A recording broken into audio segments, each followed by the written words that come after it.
Thank you very much for the excellent presentation. So my question is on the AI model itself. You said you're training your model.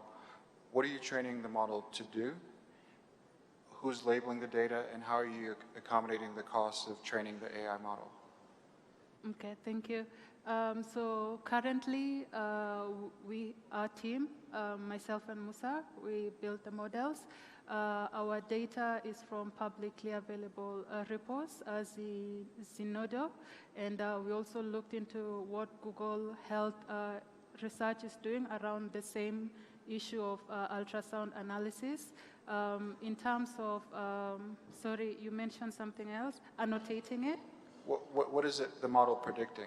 Oh, the model predicts, right now, we can predict abnormalities within the fetus. For example, if there's a limb deformity, if there's a brain abnormality, if their heartbeat is irregular, and also if there is an issue with the position of the baby, basically so that they can prepare in advance for issues like breech births or other challenges associated with deformities with the fetus. And our time is up. Thank you. Just one quick question. Congratulations again for a great presentation. Just, can you tell us more about your after-sales service? What happens once the facility has it, and what do they get with the subscription membership? May I answer that? 10 seconds. Okay, so right now we've actually not made any sale. We're planning to bring our product to market sometime next March.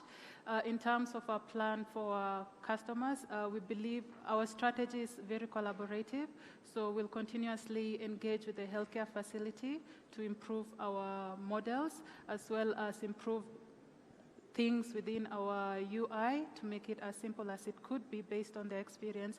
That's the kind of plan that we currently have in space, but we are definitely exploring other options that could improve and boost our interaction with our users.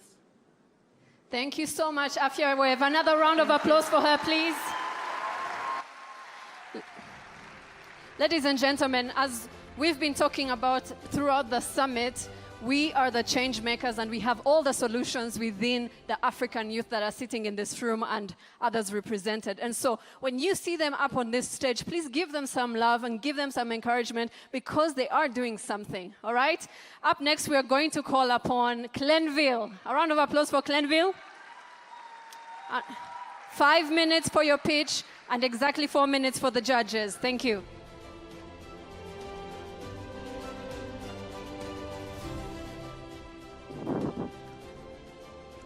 Good afternoon, everyone. My name is Zuka Tsagao. I'm the co-founder and CEO of Cleanville. At Cleanville, we're tackling one of the most pressing challenges of our time, which is waste management, particularly plastic waste. Through our solution called We Collect, we're not only managing waste, but also transforming how cities, businesses, and the community engage with the environment through smart waste collection system. Now, my background is in electrical and computer engineering. I've also used to work as a software developer, so you probably ask yourself why I'm here in this picture. So let me tell you just a bit about how my life turned into trash. I grew up in Addis, the capital city of Ethiopia, but I've never noticed this. This was actually 1 kilometer away from me. And about 2018, there's this news about this landfill actually being collapsed and causing the deaths of over 100 people. It was actually striking for me because this is almost near the place that I grew up in. Therefore, I started asking why this mountain of rubbish is happening and whether it's happening anywhere else around the world. And I found out that in Mozambique, the same tragic incident had happened and more than 20 people have lost their life. The more I was looking into this, it was actually striking. Only 3 months earlier, in Kampala, the capital city of Uganda, similar mountain of rubbish had collapsed and many have lost their life, and plastic waste counts the most. Similar waste management issues in Kenya, Nigeria, and all over the continent. And when we see the bigger picture, our world produces 300 million tons of plastic waste annually, a weight equivalent to the entire human population. And about 2050, it's estimated that this number is going to be tripled. Lots of you have heard of the word recycling and waste management many times. But has it actually worked? Is recycling working in today's day and age? And out of the 300 million tons, only 9% is recycled. And in Africa, we generate 48 million tons of plastic waste annually, of which only 12% is recycled. Insufficient supply of plastic waste has been a bottleneck for recycling companies, despite their high recycling capacity. And bottling companies around the world have been struggling to offset their plastic footprint in the environment due to lack of efficient recovery system. And lack of community engagement worsens the situation, leaving vast number of recyclable plastics unrecycled. Therefore, at Cleanville, throughout our research, we found out that there must be two things to be successful to make people care and recycle and dispose plastic waste properly. The first one is changing people's behavior and knowledge towards proper waste disposal and waste segregation. Second one is, what do they get in return? So we created a system called We Collect, a smart, tech-enabled waste collecting platform which rewards people for disposing plastic waste properly and collecting plastics together. Citizens, business, and the community will be rewarded for sorting and collecting their plastic waste and gets rewards in return through the integration we had with mobile money. And business, on the other hand, will be able to offset their plastic footprint on the environment through our certified plastic crediting system. Therefore, by streamlining the process of waste management and recycling through technology and community engagement, we're not only promoting environmental sustainability, but also we empower women and youth by offering them valuable job opportunity on the waste management sector. The global market size of plastic waste management is a $42 billion industry, and in Africa, it's a $9 billion industry. Our initial focus is in Rwanda. In Rwanda, with more than 200,000 tons of plastic waste annually, the market size is estimated to be 35 million. In less than 3 months, we managed to collect 37,000 kilograms of plastics only from 19 users of our system. But the part that excites me the most is the impact we're making. The community that were once overwhelmed with plastic waste will now be part of a bigger solution. Business who struggle to offset their plastic footprint will now be part of bigger solutions through our certified plastic crediting system.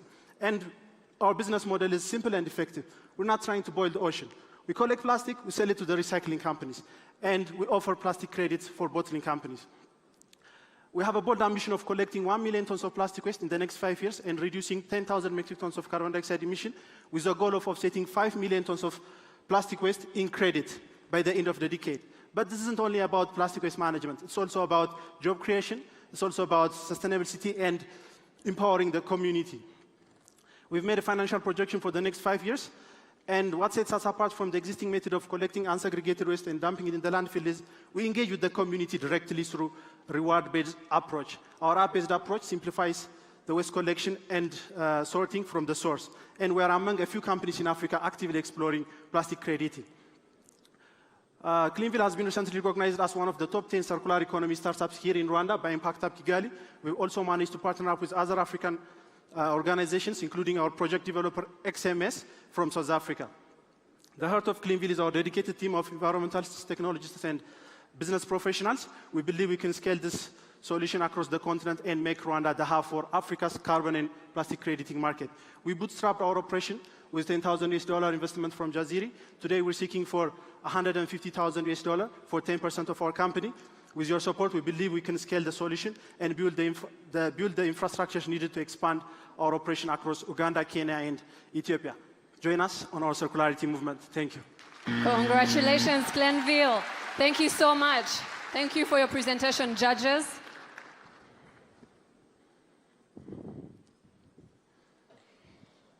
Thank you for a great presentation. My question is more around your market. So looking at your revenue projections, plastic crediting is going to be a substantial part of that.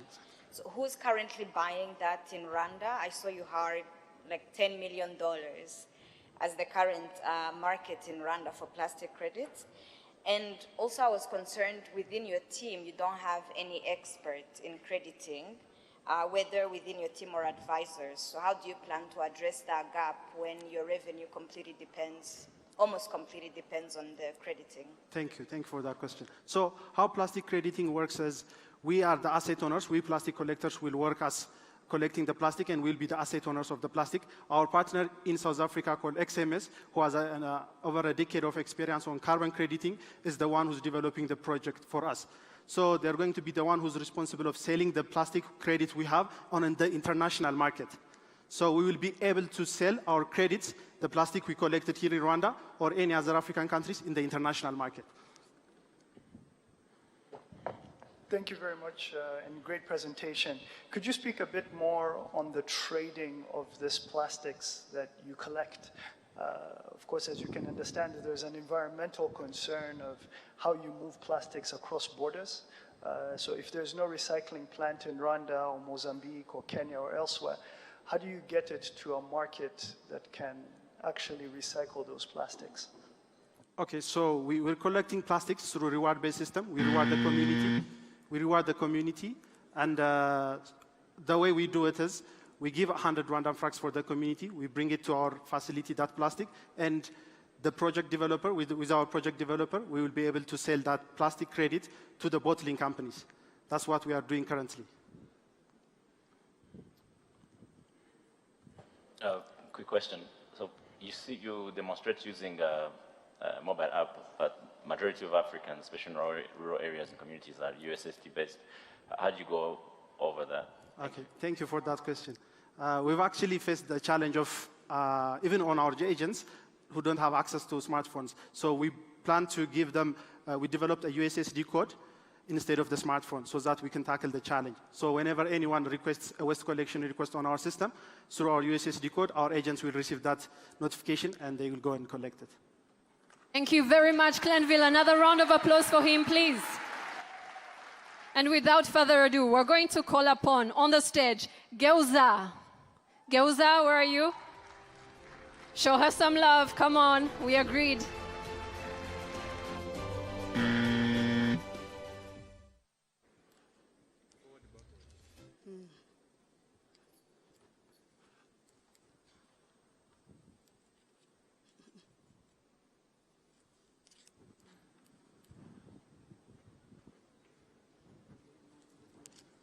This thing... Good afternoon, everyone. My name is Aline Nicole Maria.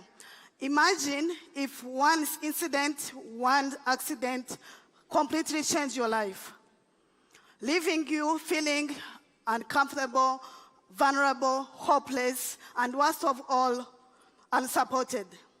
Sadly, this is a reality for over 1 billion people globally living with disability. In Africa, it's up to 22%, where in Rwanda, here we have 446,000 people who face physical and societal barriers. And the saddest part as well is that 50% of people with disability globally lack access to assistive devices and necessary health care. And these numbers keep increasing due to many factors such as health challenges, aging population, and even unexpected accident. This problem needs to be solved. That's where Geuza came in. We discovered an innovative solution of turning electronic waste, which are the hazardous devices that are home or even throw away, and turning them into assistive devices. Our process involves taking the e-plastic, which is 60% of every electronic device, and transform them into our product. Rwandan imports 240 products of assistive devices, and Geuza is starting with 7 of them, like crutches, wheelchair walkers, and prosthetics. And our goal is just to have the capacity to produce all of them and reduce the reliance of imported devices. For us to reach to a huge number of people with disability, our targeted customers are healthcare providers and distributors who need affordable and high-quality assistive devices that provide them independence, cost-effectiveness, and sustainability. Our market size exceeds $1 billion in Africa, and our starting point is in Rwanda, where it's about $3.5 million. We have a few competitors here in Rwanda, and our competitive advantage are that our products are eco-friendly, as we use the recycling material, durable up to 10 years, customizable as we offer different design and different colors to our during our production, And also, they are locally manufactured, which means our customers can rely on us to deliver in time, and they are affordable.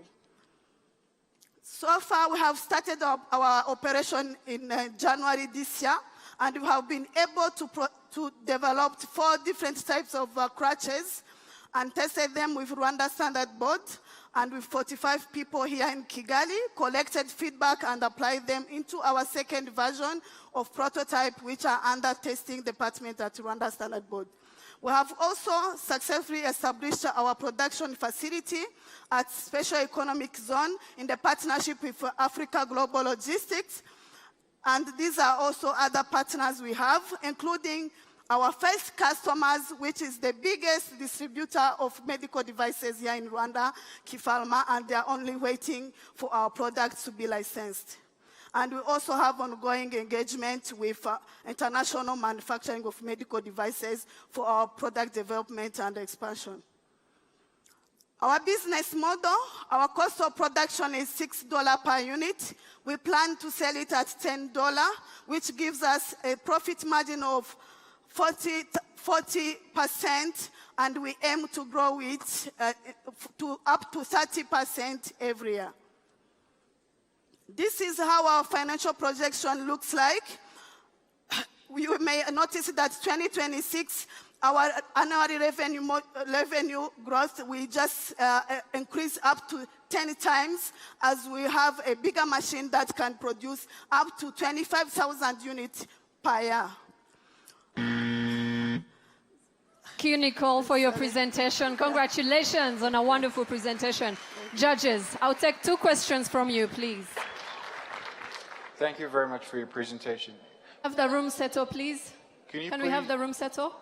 Can you please walk us through an example of the end-to-end process? So you receive an end-of-life product, you extract the plastic, and then you have your own manufacturing process. Can you kindly explain the process and how much that costs and how you're able to break even? Yeah, actually, we have a partnership with one of the recycling centers here in Rwanda, Enviroserve Rwanda, where we source our raw material at $0.29 per kilogram.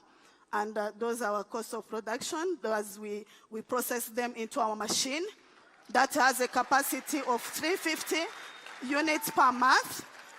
And then we just extrude them, then we assemble them manually. That's why we are requesting for the larger machine that can make it automated, so that we increase our capacity.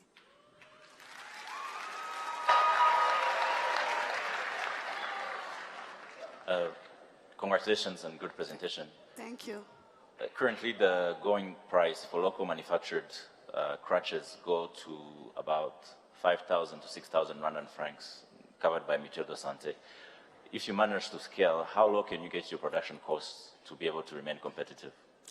Yeah, actually we thought about that, but we are not going to reduce a lot on the cost because of the value we are creating. As our product, if I can say, during our market research, we found that hospitals, they buy 1,500 crutches per month, and then these crutches are in a wooden material which are environmental harmful, which means that they need to change every year. But ours are eco-friendly and durable up to 10 years, and they can also, they are adjustable. We can also change. So that's our selling point, actually. Thank you, Nicole. Congratulations to Geuza. Thank you for your presentation. Up next, on stage, we are going to welcome Lifeline. Lifeline on stage, please. A round of applause for Lifeline as they come on the stage.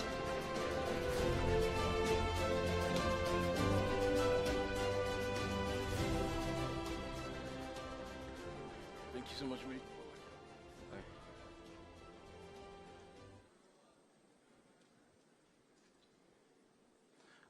Good afternoon, everybody. My name is King, and I'm from Lifeline, and we are Africa's first medication software with third-party insurance integration and outpatient drug tracking.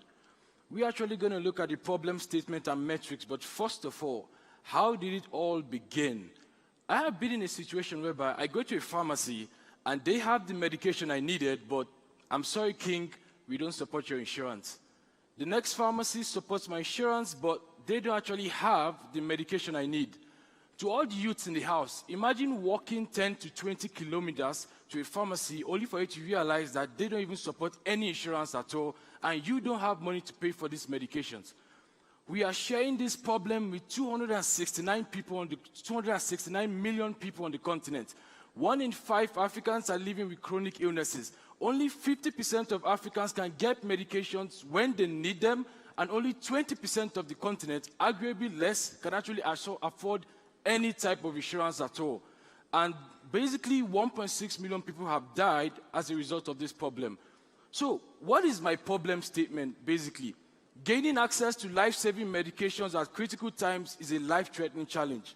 Affordability is a barrier for many patients while trying to manage their health expenses, and millions of people on the continent are struggling to keep an accurate record of their medication data.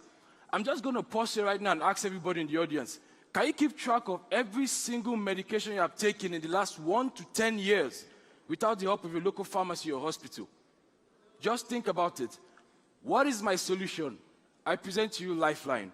This is a software that I and my co-founder have built that helps African patients like you and I quickly access, afford, and manage life-saving medications at nearly zero cost. Ladies and gentlemen, with Lifeline, you can get any medication you need without spending any of your money. And we also help pharmacies onboard medications 7 times faster with a large language model that we have built. How does it work? We help you find medications using GPS, and we're also introducing the outpatient drug tracking, the very first of its kind, allowing you to document your experiences after taking a medication and exporting that data. Just like the same way our local banks give us a bank statement, we are giving you the drug statement. Now you can share this data with trusted healthcare practitioners. We support 3 types of logistics: drones, self-pick, and rider. And we are the first on the continent to allow you use your insurance to buy medication. Why are we spending money on medication when we have insurance? It doesn't make sense. Lastly, we're also using a large language model to help pharmacists onboard medications quicker. How big is our market? Our total addressable market is over 40 billion, giving us a sum of 5.7 billion for the East African market. We are actually anticipating a $20 million annual revenue from 334,000 people, and that just represents 2.3% of the Rwandan population.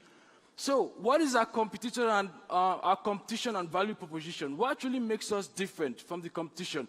We have an array of products, but Lifeline uses pharmaceutical data to train a large language model for disease prediction. And we support drone delivery, and we're also trying to build a custom crash detection system that's going to be compatible with the Apple Watch, saving your life during inevitable accidents. So how do we actually make money as a company? We have 11 streams of income. For the B2B, we're focusing more on commissions, as well as commissions from basically pharmacies, insurance companies, and logistics, and ads. And for our B2C, we're actually looking at selling subscriptions. In the future, we're actually looking at partnerships with banks, sales from drug testing kits, API subscriptions, and search engine optimization for pharmacies. What have we achieved so far? Lifeline was born on April 2024. As at June, I was able to raise $42,000 in seed, from pre-seed, from family and friends. We have fully integrated support for 8 insurance companies in Rwanda, including RSSB, and we have FDA and Ministry of Health approval. And our software right now is live for beta testing for 100 users. And in 1 month, we basically made $1,200 in revenue. So this is my team. We have 15 of us in the company. We have I, myself, Prince, my co-founder, Sandrina, lead pharmacist, and Good Luck, my CTO. These are our board of advisors, guiding us every step of the way, making sure we're actually meeting regulatory demands and everything. So how much are we trying to raise? $200,000 for 7% equity, increase our revenue growth, user-based expansion, and many more. When the cost of health is impossible, we are your lifeline. Thank you so much. Congratulations, Lifeline. Thank you for your presentation, judges. 2 questions. Thank you. Okay, just real quick. The person who walks from village to village, is that the same person who can afford an iPhone, an iWatch, and is it the same market? Basically, our software is going to be available for iOS and Android users, and we currently don't have USSD support, but we're actually focusing on individuals in the urban areas first. Then we can actually expand to the rural areas. But you mentioned that inspiration for the project is the people who walk from village to village because they cannot afford insurance, but that doesn't seem to be the same person who has a fancy iPhone or iWatch. Not necessarily. Lifeline, we're actually trying to solve 3 problems: drug accessibility, affordability, and management. We help you access the medications using the location data, afford it using your already existing insurance, and we help you manage it with the outpatient drug tracking. So that is actually what we're trying to do. Thank you. Thank you. Just one question. Are you sure you're integrated with RSSB? No, like I said, we have fully integrated support for RSSB. I didn't say we integrated RSSB, not yet. That verification is still pending.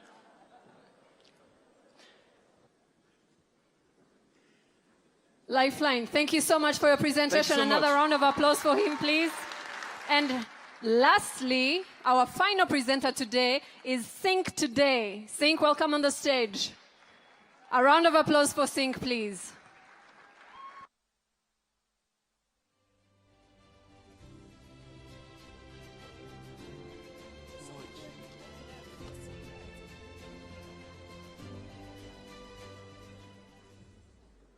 Much I really appreciate. Thank you. Good afternoon. I'm Cedric from Sync, and we would like to invite you to join us on a journey of redefining the future of events. Well, we all attend events, right? Small, big concerts, and so on. But did you know that event organizers, businesses in hospitality, loses tremendous amount of money within or out of their reach every time they organize events? And this is not only for those in Rwanda. This is a continental challenge. Well, at Sync, we are in the business to fix that problem. And don't get me wrong, that's not the only problem they face. They have issues with lack of credibility. They don't own any data. Their sales, their customers, and so on. And this is a barrier. They can't close any sponsorship for their next events with just Instagram posts. Existing solutions overlook them, which leads them to rely on manual and traditional processes. For example, spending a lot of money in paper tickets, which harms the environment. On the other side, we have an event attendee, like you and me, who can't find any of their events. Even if we find them, we struggle to reserve our spot. Well, that's why Sync was born. Sync is all-in-one event management platform and one-stop shop for events. We filter out the noise and find you events that truly matters to you, while providing underprivileged organizers professional tools that help them and redefine how they plan, execute, and organize their events. How do we do that?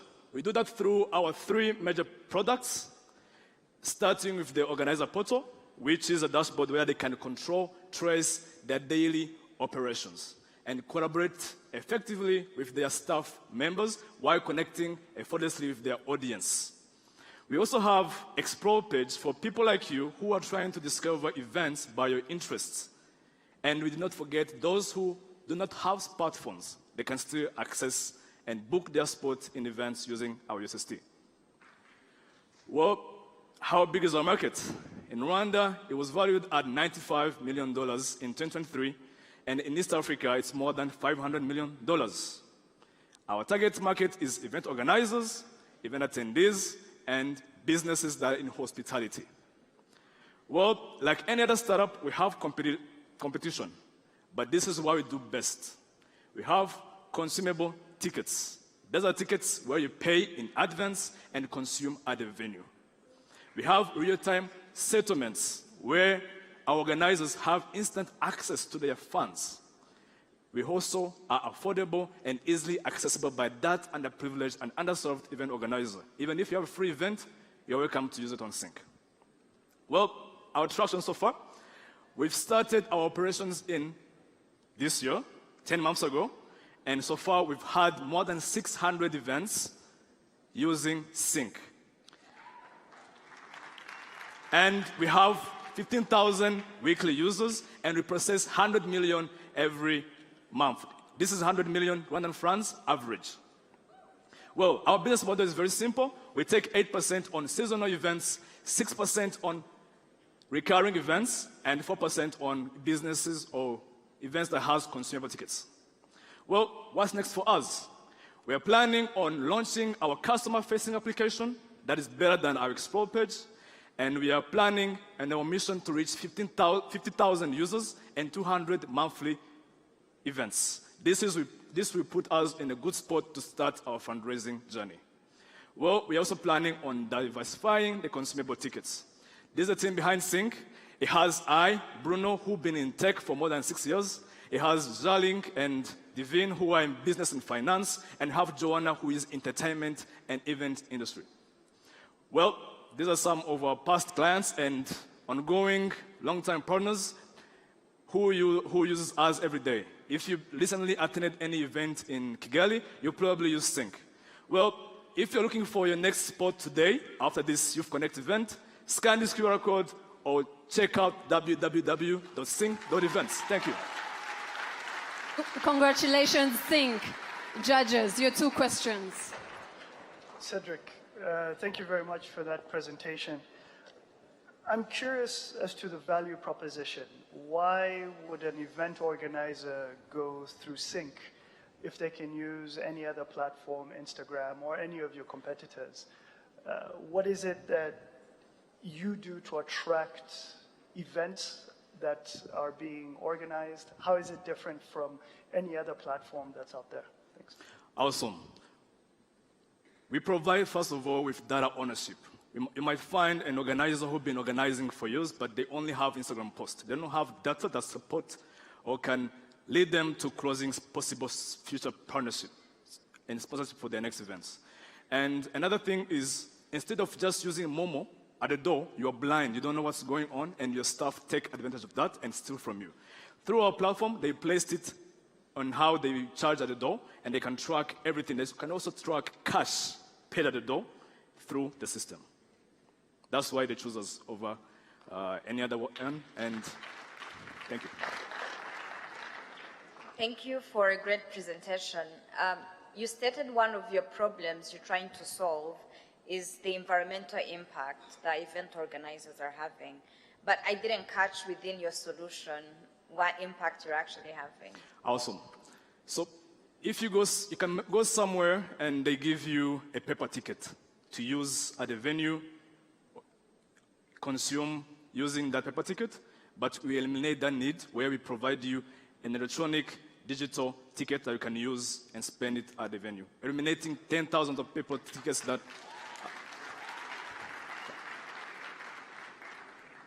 Congratulations, Sing, today. Thank you. Congratulations to all the finalists for their presentations. Aren't you excited? How amazing are these innovations? Judges, thank you so much. We will relieve you of your duty for now. You may step out for the deliberation, and as you do that, we'll proceed with the session. And this brings us to the end of the pitch session. And now I'll ask the tech team to please put up a video for us on the reason why Hanga exists.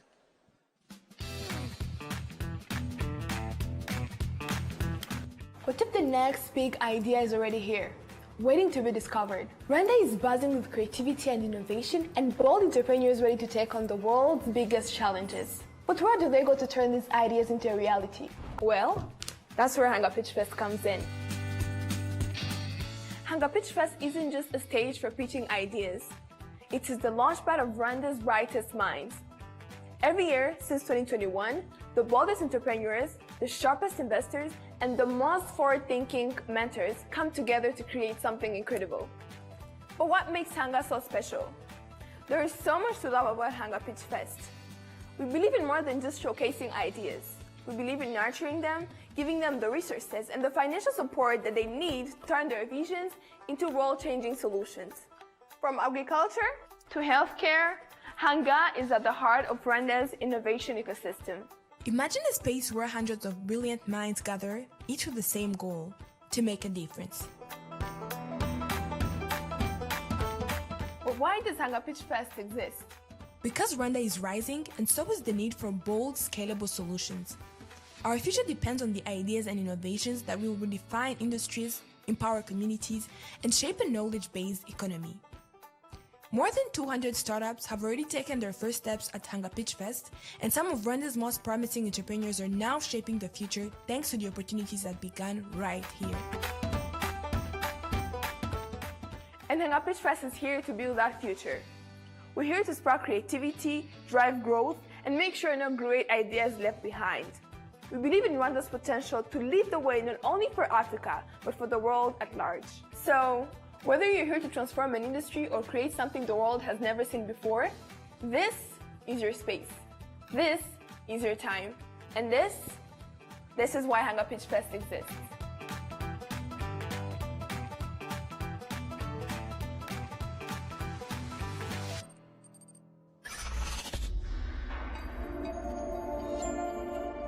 Founders, what is your mission?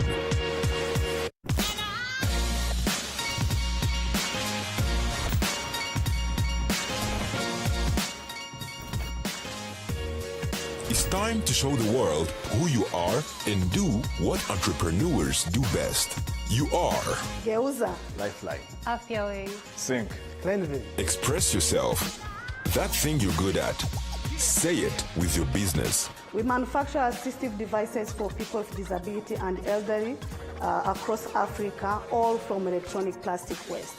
So far, we have tested our products with 45 patients, but we are aiming to serve up to 62 million people across Africa.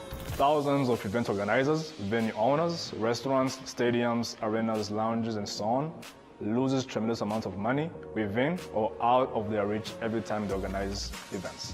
At Sync, we are in the business to fix that problem.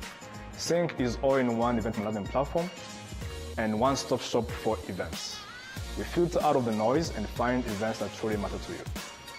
Over 600 events have used Sync in the last 6 months, and we aim to have more than 5,000 small-scale event organizers who lack professional tools that help them in planning, executing, and organizing events with ease. We are on a mission to deliver life-saving maternal health care to remote communities in sub-Saharan Africa. Through our highly interpretable ultrasound imaging technology, we turn basic smartphones into diagnostic tools that can detect and interpret high-risk pregnancy. Opportunity isn't always given a door to knock on, so we build one. The door to our young innovators' futures is often crowded by limited resources, lack of guidance, making it difficult for them to reach their full potential. But once they enter that door, our Hanga Hubs door, inside is a place of purpose and opportunity. Hanga Hubs, a project by Geuza with the strong support of the European Union, the standard as the #1 champion for the early-stage tech-enabled startups in the cities of Nyagatare, Rubavu, Muhanga, Rusizi, Musanze, Rwamagana, and Huye, the second homes for the nearly 1,000 plus young innovators that have been trained and over 100 startups that have been incubated. By offering services and facilities that can help them survive and thrive, they are assured to attain success. Thanks to the strong support from our partners, JICA and the ICT Chamber, we are able to provide a comprehensive ecosystem for young innovators to flourish. From pitching ideas to refining business models, we provide the support, bootcamps, and workshops that help the young Rwandans launch, grow, and sustain real ventures. Much can be found inside the 7 innovation hubs nationwide. Your tech future starts here. Ready to turn your ideas into real projects? Join us at Hanga Hubs. Whether you are into tech, have a business idea, or just want to learn the latest digital skills, Hanga Hubs is the place to make it happen. Don't wait. Jump in. Connect with other innovators and start building your future today at Hanga Hubs.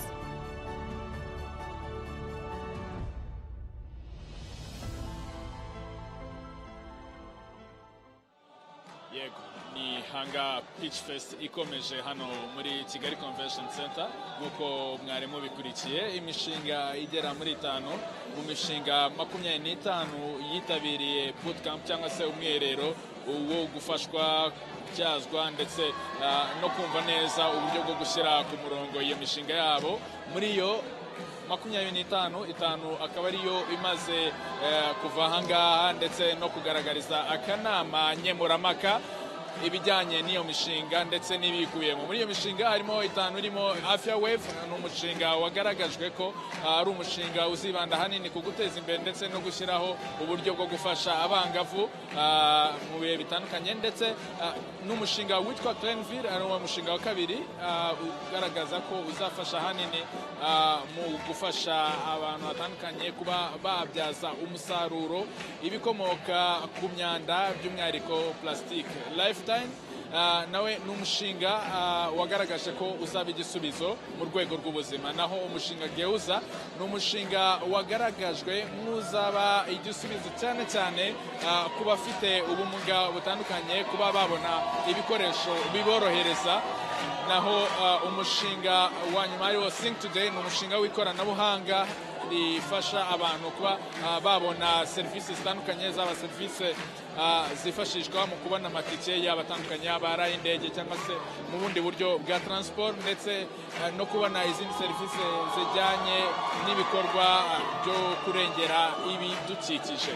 Mu kanya gato katarambiranye umushyitsi mukuru araba ageze muri iki cyumba hano muri Kigali Convention Center, araba ari nyakubahwa Minisitiri w'Intebe Dr. Edouard Ngirente ugiye gusorezaho n'ihuriro rya karindwi ry'inama y'urubyiruko rwa hano muri Afurika Youth Connect yari imaze iminsi itatu ibera hano i Kigali. Byinshi mu byagarutsweho muri iri huriro rya karindwi ni uburyo bwo gufasha urubyiruko ndetse no kubereka uburyo babyaza umusaruro amahirwe ibihugu byabo ndetse n'umugabane wa Afurika ubaha, cyane cyane bikurije ku mutungo kamere uyu mugabane wa Afurika wagaragajwe ko ukungahaye. Rero mu kanya gato Minisitiri w'Intebe akaza kuba ageze hano aho aza kuba asoza iri huriro, hanatangwa ibihembo kuba tsinze irushanwa rya Hanga Pitchfest. Hano ni uguhera ku wa mbere, aho wa mbere nk'uko bimenyerewe ahabwa miliyoni 50 z'amafaranga y'u Rwanda nk'igihembo gikuru cy'iri rushanwa rya Hanga Pitchfest. Nk'uko byagiye bigaragazwa mu myaka yashize, 88% by'imishinga yagiye itangazwa hano muri Hanga Pitchfest yagiye igira uruhare rukomeye mu nzego zitandukanye, cyane cyane harimo no kuziba ibyuho muri izo nzego. Hano twavuga mu rwego rw'ubuzima, ikoranabuhanga, ubuhinzi n'ubworozi ndetse n'urwego rw'uburezi muri rusange. Cyane ko nk'uko nabivuze haruguru, imishinga yagiye igaragazwa hano nk'uko mumaze kubikurikira ni imishinga ifite aho ihuriye n'izo nzego, yaba urwego rw'ubuzima mwumvishe nk'umushinga wa Afya Wave, aho kimwe mu byo wagaragaje ni uko uzakuraho icyuho mu kuba abangavu babona serivisi zitandukanye zo mu minsi yabo ndetse n'igihe n'ubuzima bw'imyororokere muri rusange. Izindi serivisi zagaragajwe ni serivisi z'uburezi, ubuzima ndetse n'ikoranabuhanga muri rusange. Kugeza ubu ngubu mu myaka itatu ishize asaga miliyoni 600 z'amafaranga y'u Rwanda niyo amaze gushorwa muri iyo mishinga y'ikoranabuhanga itandukanye, cyane cyane navuga ko ifata mu nzego zitandukanye arizo z'ubuzima. Rero ubuzima, uburezi, ikoranabuhanga. Rero nk'uko narindi kubivuga, mu kanya gato umuyobozi akaba ari umushyitsi mukuru muri iki gikorwa, nyakubahwa Minisitiri w'Intebe akaza kuba ageze hano muri iki cyumba, akaba ari nawe ugiye gusorezaho iyi gahunda ya Youth Connect yari imaze iminsi igera muri 3 ibera hano i Kigali mu Rwanda, ndetse no guha ibihembo abatsinze muri iyi Hanga Pitchfest.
Ladies and gentlemen, with the same warm energy, may you please rise and join me to welcome our guest of honor, the Right Honorable Edouard Ngirente, the Prime Minister of the Republic of Rwanda.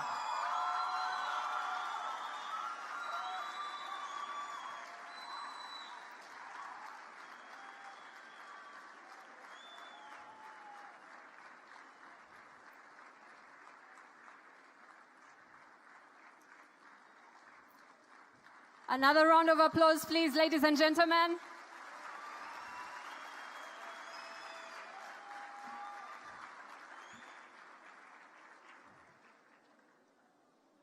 Thank you.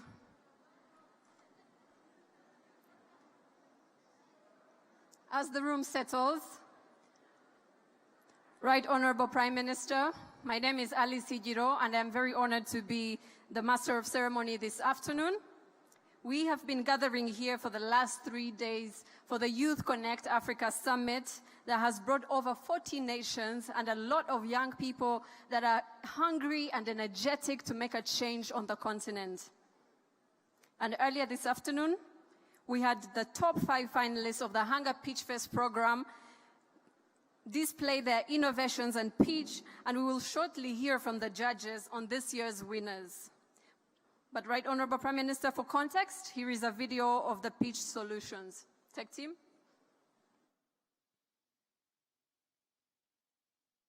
Founders, what is your mission?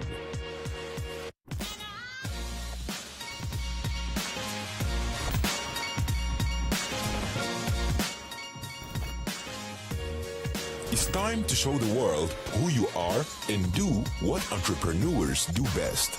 You are Geuza, Lifeline, Sync, Cleanville. Express yourself.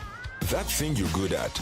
Say it with your business. We manufacture assistive devices for people with disability and elderly across Africa, all from electronic plastic waste. So far, we have tested our product with 45 patients, but we are aiming to serve up to 62 million people across Africa. Thousands of event organizers, venue owners, restaurants, stadiums, arenas, lounges, and so on loses tremendous amounts of money within or out of their reach every time they organize events.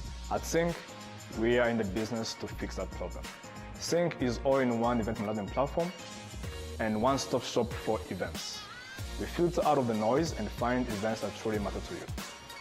Over 600 events have used Sync in the last 6 months, and we aim to have more than 5,000 small-scale event organizers who lack professional tools that help them in planning, executing, and organizing events with ease. We are on a mission to deliver life-saving maternal health care to remote communities in sub-Saharan Africa. Through our highly interpretable ultrasound imaging technology, we turn basic smartphones into diagnostic tools that can detect and interpret high-risk pregnancies before they become emergencies. To date, we have collaborated with healthcare professionals to develop our AI assistance tools.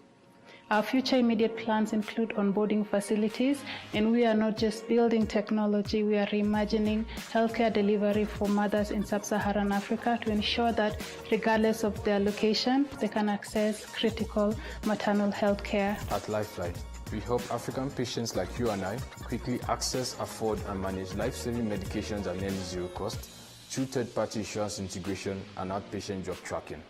So far, we have been able to raise $42,000 in pre-seed funding and successfully integrated support for 8 insurance companies in Rwanda.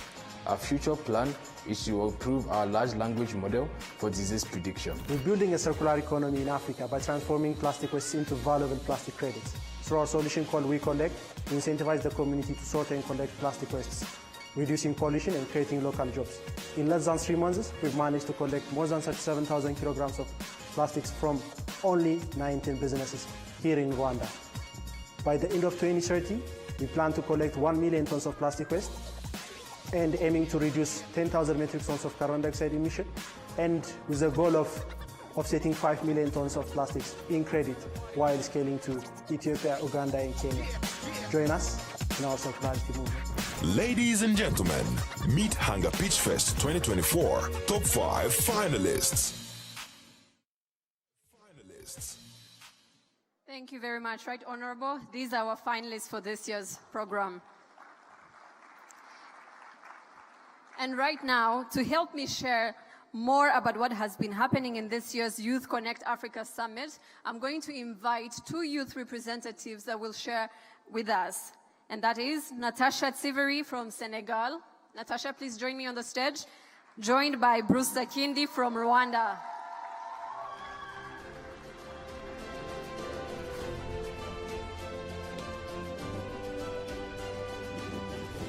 Natasha.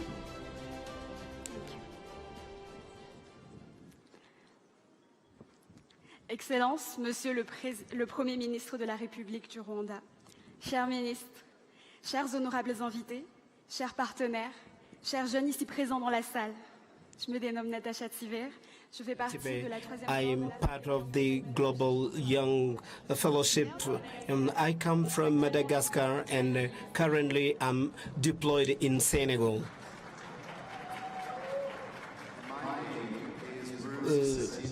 I am an international trade consultant, an entrepreneur, and a community leader. Thank you for being here.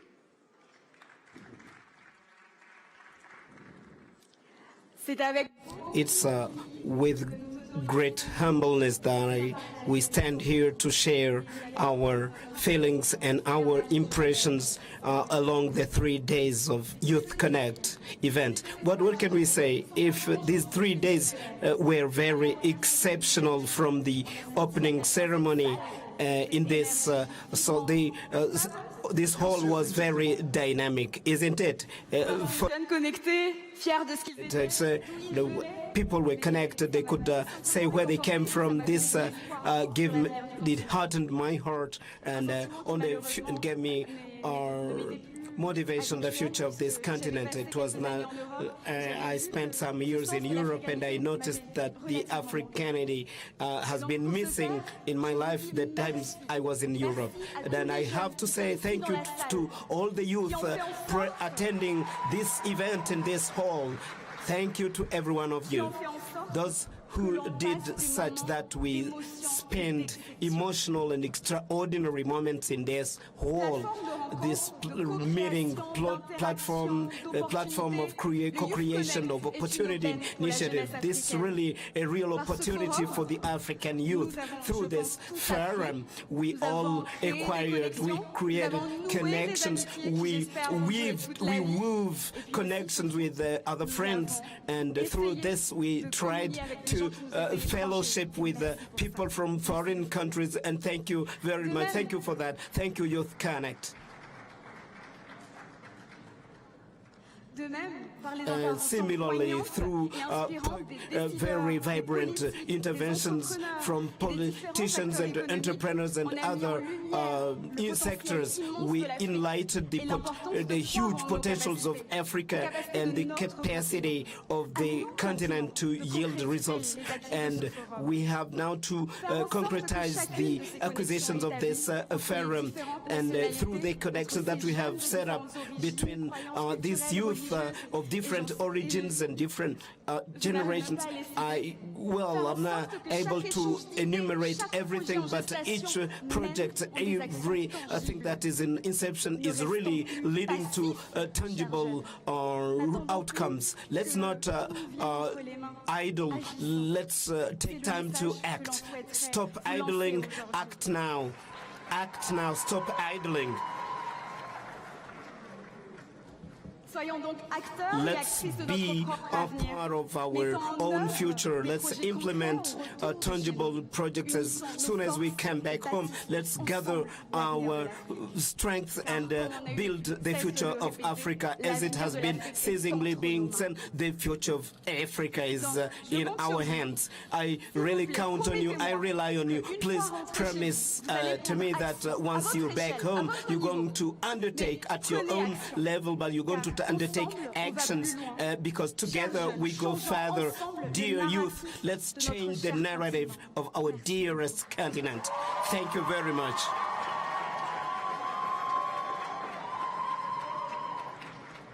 Thank you very much, Natasha, for that wonderful insight.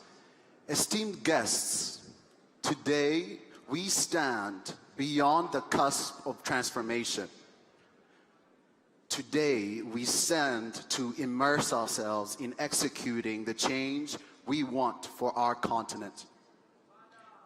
The Youth Connect Africa Summit 2024 has been a powerful, informative, and transformative force, a tool to bring together our ecosystems, to create, innovate, discuss, and elaborate together.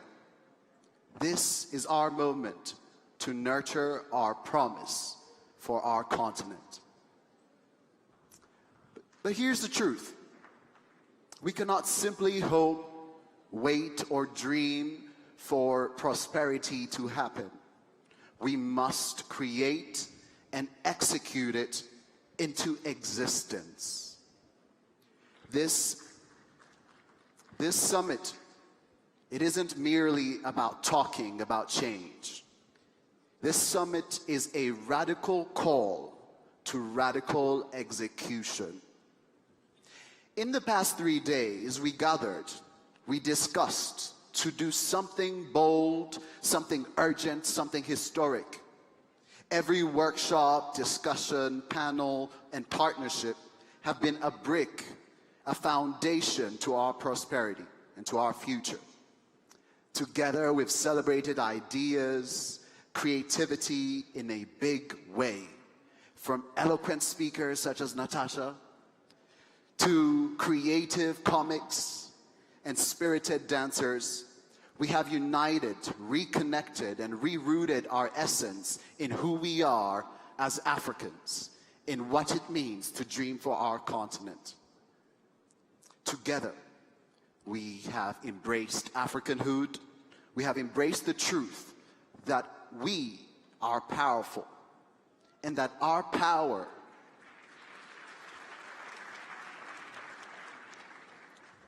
we have embraced our power, our potential, and the truth that we can excel in all terms. His Excellency, President of the Republic, Paul Kagame, said that Africa has everything to be where it needs to be. We have everything we need to be where we need to be who we want to be. And we can only blame ourselves for not achieving that. And indeed, we are desperate for an Africa that we want.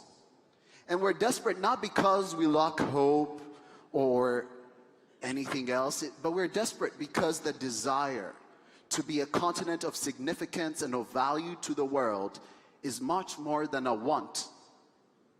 It is not the Africa we want. It is the Africa we deserve.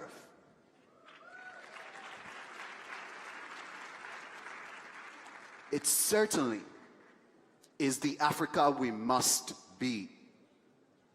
And we've seen here today that the goals, missions, and aspirations that have been discussed, such as the Timbuktu Initiative, are designed to accelerate where we are going and who we can become.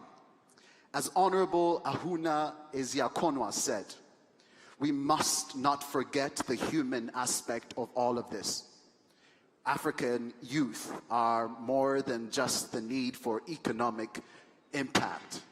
We need to feel valued, healthy, honored, and empowered in every way, in every aspect of our lives, so that our future is not just information on a piece of paper, but it is an activation to who we are becoming. So I invite you to join us here as we begin executing this mission. So I will ask a series of questions, and all you will have to do is respond yes. Okay? Yeah. Are we ready? Yeah. Are we ready? Are we together? Yeah.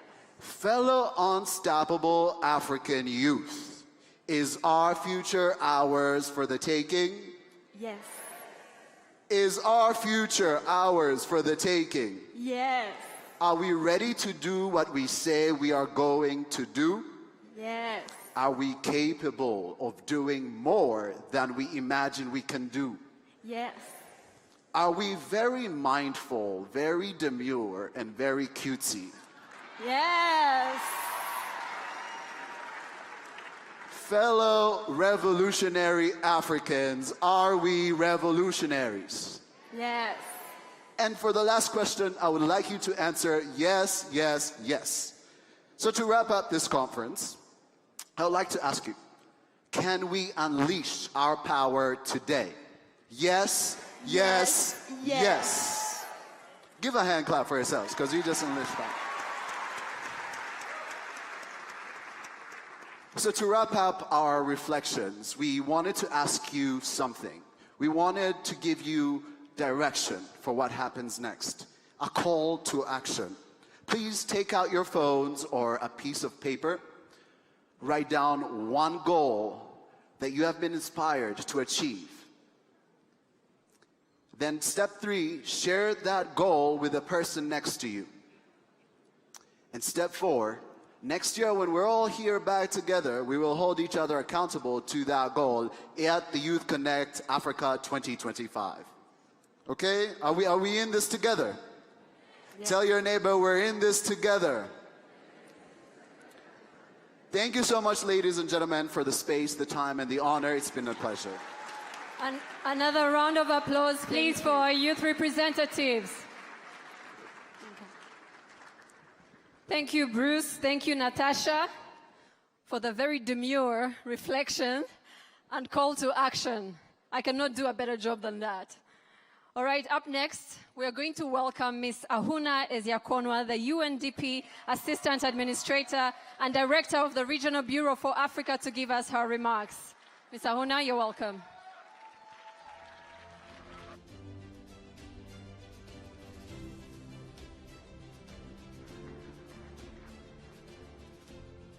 Right Honorable Prime Minister, I'm highly intimidated after that demure display by Bruce and Natasha. What a delivery. Let me say all protocol observed, really, because I don't feel like making a speech after that. They said it all. But it really was so uplifting to listen to both of them. And by the way, may I say that Natasha, I say that proudly, is one of our African young women fellows. UNDP Africa recently launched a Young Women Fellows program, Women Leaders program. And can I ask all the fellows in the room to stand and say hello?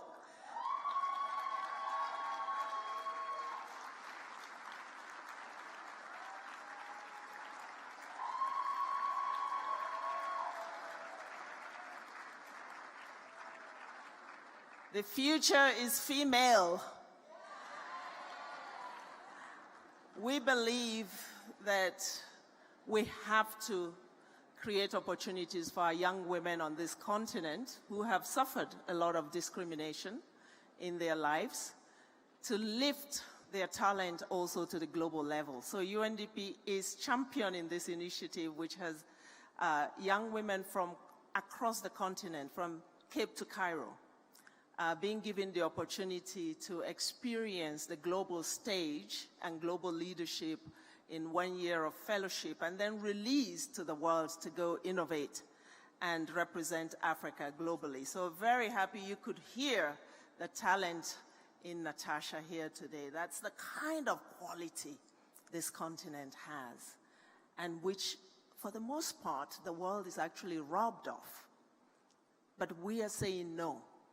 It is time for us to unleash this energy, this talent, this incredible heart, because the world needs it so desperately. Bruce, you said it's not the Africa we want, it's the Africa we deserve. I agree with you. But I think also that the Africa we deserve is the Africa the world needs. Because today we see a world that is truly torn apart, torn into bits, from capital to capital. I sit in New York at the United Nations, and we see almost a broken civilization. We see a world that is where countries are looking more and more inward. But we see also the emergence of a multipolar world, which is creating, obviously, much uncertainty, fear, and confusion. But we believe that Africa can mean something to that world and to the future because of these young people that we're listening to here today. Because in them, when I sat and I listened to every pitch, I don't know what emotion you felt, but the emotion that I felt the most was love. In every enterprise, you saw a real desire to make it easier for someone else. These are businesses, yes, they're growing businesses, but they are businesses with humanity at their core. A young woman from South Sudan who wants to end the suffering of women who are giving life, but in the process, sacrificing their own lives. That's her singular mission and preoccupation. Not to buy a private jet for herself, but to solve a relentless problem that my colleague from UNFPA, the regional director who has flown in from South Africa to join us here today, her agency, UNFPA, has been at this for decades. Just like we in UNDP have been at the issue of human development for decades, as well as many partners in the room. These problems have proven almost intractable because today we still see women, mothers, dying on a daily basis. We were told every 2 minutes we will lose a mother's life. But we've been doing development for decades. So what we hear today in terms of solutions is the future of development. It is actually for us in UNDP an echo, a demonstration of how the vision of development going forward. Homegrown solutions, driven by youth and powered by technology.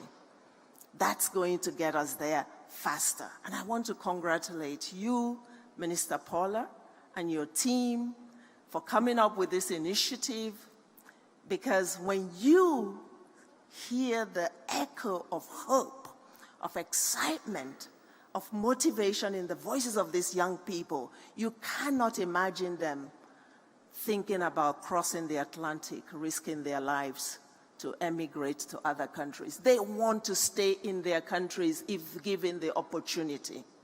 They want to be part of a revolution. They want to transform. They don't want to go kill themselves on the Atlantic, only to arrive at the other end and be treated like dogs. But it's on us, Right Honorable Prime Minister, it's on us to create the kind of environment where the nurturing that Bruce spoke to can be a reality, the nurturing of that transformative spirit of our young people, their ingenuity, their desire, their thirst, their hunger to transform their own circumstances using their God-given talent. I want to commit to you here today that UNDP is all in. We're all in with Timbuktu. We're all in with Youth Connect. And Youth Connect that goes beyond capitals. That's been a feature of this Youth Connect, that we must not forget our young people in rural areas. We must not forget our young people in the Sahel region, which is right now burdened with violent extremism, climate change, and many other issues. Today we have ministers from these regions, from Mali. I met the minister from Mali this morning. We know what that country is going through. We have ministers here from Chad, from Burkina Faso. This is what it's all about. It's our common humanity. We need to stand with our brothers and sisters in very trying circumstances and times. And Youth Connect is connecting all of this humanity. And Africa is unstoppable because our young people are unstoppable. On day one, I spoke about 3 C's. Who remembers them?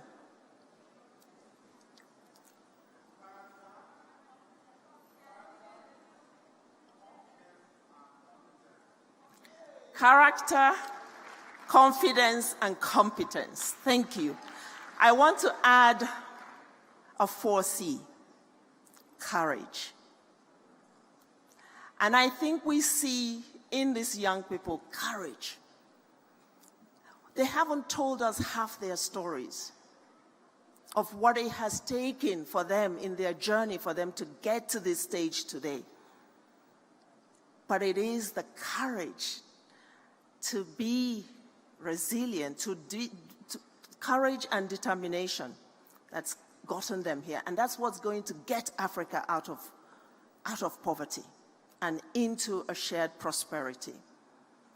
African youth have always been mobilized, but not always for the right things.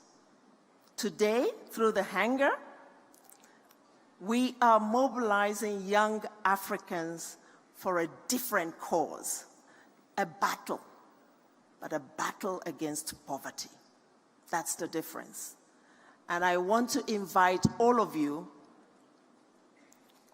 to join Rwanda, which started this, as it has started many things, but has opened it up to the rest of the continent. We saw Ethiopia, we saw several other countries here, South Sudan, and really to honor this generosity, this spirit of Ubuntu, this spirit of oneness that Rwanda continues to channel to us. Let's honor it by making sure that this Hanga Pitchfest grows bigger and bigger and bigger. I thank you.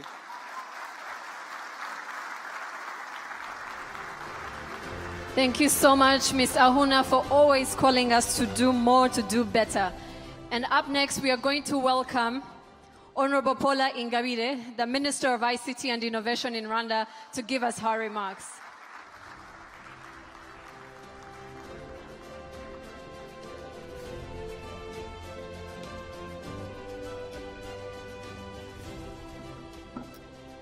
Right Honorable Prime Minister Edouard Ngirente, the honorable ministers and ambassadors present here, the 2 regional directors, Ahuna from UNDP and the regional director for the United Population Fund, Lydia, to the young people in the room, good afternoon. I'm very excited that you've all joined us here today as we celebrate the innovators, the entrepreneurs, the problem solvers within our society. What we've witnessed over the past 3 days are young people that are daring to dream, young people that are coming together to shape their future, and as Bruce rightly said, the future that they deserve with the skills that they have. Young people that are not only daring to dream, but are also counting on all of us to make the contribution count and impactful. Hanga, in our language, means to create. Through the Hanga hubs that most of you heard about this afternoon that we launched and the Hanga Pitchfest, we are providing platforms for creators, innovators, and entrepreneurs to launch their ideas. And as the saying goes, talent is equally distributed, but opportunity isn't. We want to create opportunities for all our young, talented people. And from what we are seeing, even through the Hanga hubs that our EU ambassador launched earlier this afternoon, we've been able to train more than 1,100 people. Most of these are going through pre-incubation and incubation phases. And we hope that for most of the partners that are in this room, you can join us in expanding these hubs beyond the 7 districts to 30 districts and beyond Rwanda, so that we provide these opportunities to all the young, talented people we have across Africa. Hanga Pitchfest 2024 is the 4th edition. And 4 years counting, we've been able to support over 1,000 startups that have participated in this competition. As Ahuna mentioned, we want this to grow beyond just Rwanda. We want it to be a continental platform that provides opportunities for these innovators. And I know many of you have heard about Timbuktu. Just yesterday, we launched what we are calling the Public Procurement for Innovation policy. And what we are doing as a government of Rwanda is to ensure that we are providing a level playing field for startups to contribute to our country's development by not asking them for experience and where they have done this, but really staying to our ambition of being a proof of concept hub and giving these innovators an opportunity to participate.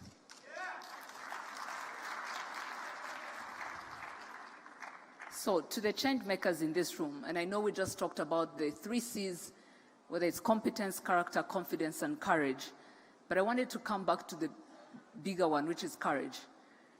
Remember that great innovations are born out of unlimited determination. Every problem that you see around you is an opportunity to create value and to make impact. Never underestimate the power of small beginnings. The greatest breakthroughs from those who have dared to believe that they could make a difference even with the limited resources that they have at hand. So keep growing, keep going, and remember, resilience is your greatest asset. Allow me to conclude by recognizing some of our partners that have made this possible. UNDP particularly, you have believed in every idea that we've brought to you.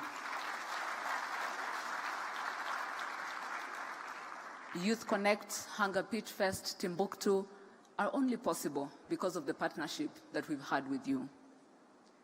The European Union, JICA, thank you for creating platforms that support startup growth. ALU, Carnegie Mellon University Africa, Jasiri, BPN Rwanda, and I could mention many of you. Thank you for investing in building capabilities for our young people. UNFPA, GIZ, MTN Rwanda, all of you, if it wasn't for your support, we wouldn't be here today. And we are grateful that we are making impact together, and we are counting on your support as we take this to the next level. Thank you very much.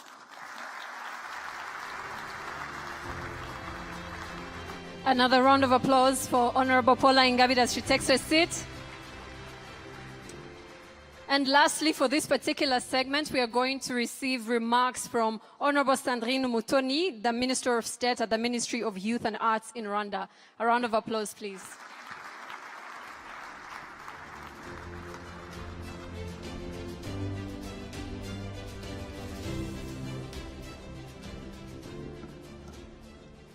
Right Honorable Edouard Ngirente, Prime Minister of the Republic of Rwanda, Ms. Auna, Assistant Administrator and Director of Regional Bureau for Africa at UNDP and co-chair of this initiative, Youth Connect Africa, the Regional Director of UNFPA, Lydia Zigomo, thank you for being with us today. Excellencies, Honorable Ministers, Senior Government Officials, Heads of Delegations and Institutions, of course, Executive Director of the Youth Connect Africa Hub, Mr. Jan Gwet, who's joining us this year. Dear youth, young leaders, and change makers, I understand we've had a number of speeches. Ariko tugerageze twumvikane. If we could please have a bit more of your attention for the remaining of the afternoon. All protocol observed. Once again, good afternoon, mwiriwe, bon après-midi à tous.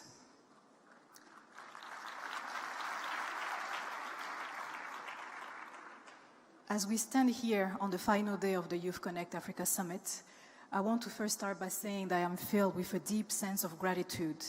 Gratitude towards the many partners, the sponsors, and support teams who have made this gathering possible.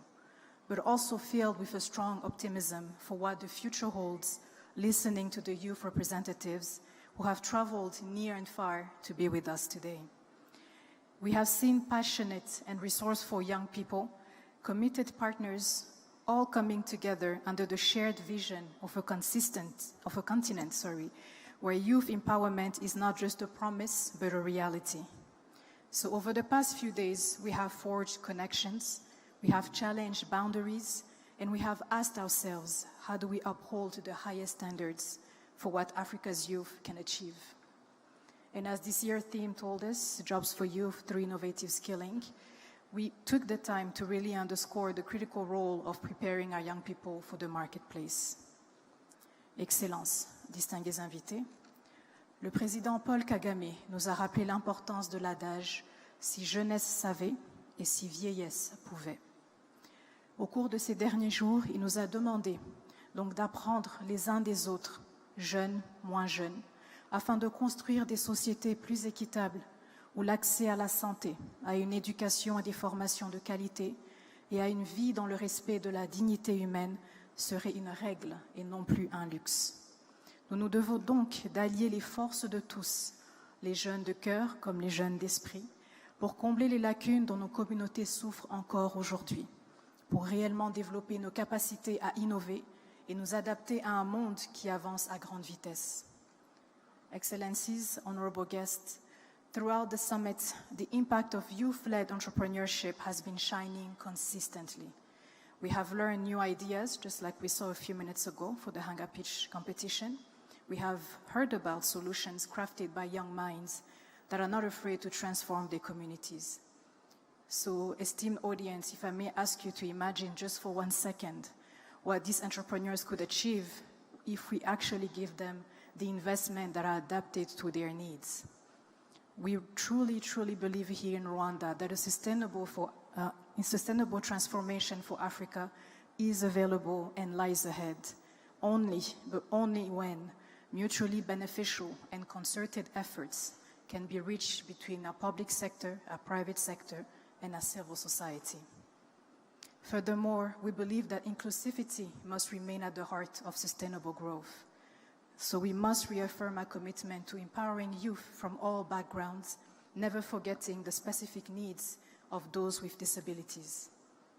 Right Honorable Prime Minister, Excellencies, distinguished guests, ladies and gentlemen, as I conclude, allow me to thank once again our partners and of course the country members who make Youth Connect Africa so vibrant. Let us continue breaking down barriers to guide our youth towards the highest human capital, while also prioritizing their mental and reproductive health and preserving the economic rights, whether they live off the creative industries or the newest technology advancement sectors. And last but not least, let us be each other's keeper to see our young people truly unite, lead, innovate, and build what our freedom fighters have struggled for. I thank you for your kind attention.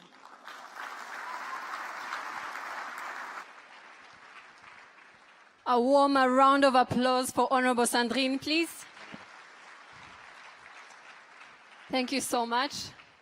Right, Honorable Prime Minister. We have 2 categories or programs that we'll be giving awards this afternoon. And to start, we are going to award for the UNFPA program called the Hack Labs. This year's Hack Labs program by UNFPA was centered around youth-driven innovations to climate change adaptation and sexual and reproductive health challenges with the theme of resilience and sustainability. This program seeks to empower Africa's youth to take an active role in designing solutions that address the pressing environmental and health challenges on the continent. Participants were selected from Kenya, Mozambique, Madagascar, and South Sudan, and they were further trained in a boot camp where they refined their ideas and learned essential skills for turning them into viable, impactful projects before pitching them to the pre-summit of the Youth Connect Africa. UNFPA wishes to thank the African Climate Change Fund by the African Development Bank Group for their generous support for this Hack Lab. And now to give the awards, allow me please to welcome Ms. Lydia Zigomo, the UNFPA Regional Director for East and Southern Africa, to present the first award. And she will be joined by Honorable Sandrine Umutoni, most at Ministry of Youth and Arts in Rwanda. And they're going to award Echo 3D by Mr. Gabriel Mwango from Kenya. Echo 3D, please join us on the stage. Echo 3D has printing filaments which are designed from discarded plastics, and the 3D printed filaments are used as educational and healthcare materials that support sexual reproductive health, education, and climate change resilience. Do we have Maggie?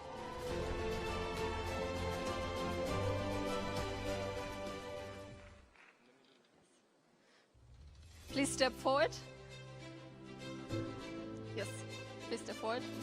A round of applause, please, for Mr. Gabriel.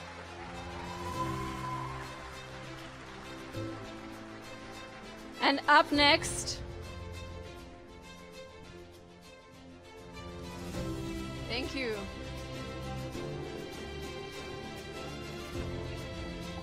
Honorable Sandrine, if I may ask you to please wait on the side here. We will take a group photo after. Miss Lydia, if you may wait, please. In second place, we also have the second winner, that is Bike by Miss Marta Vania Wetela from Mozambique. And her solution, Bike designs and builds sustainable bicycles using fishing nets and plastic residuals.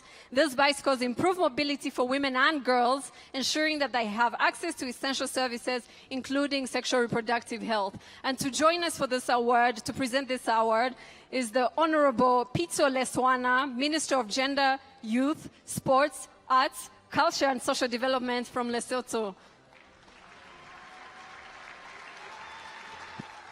Miss Marta, is she here?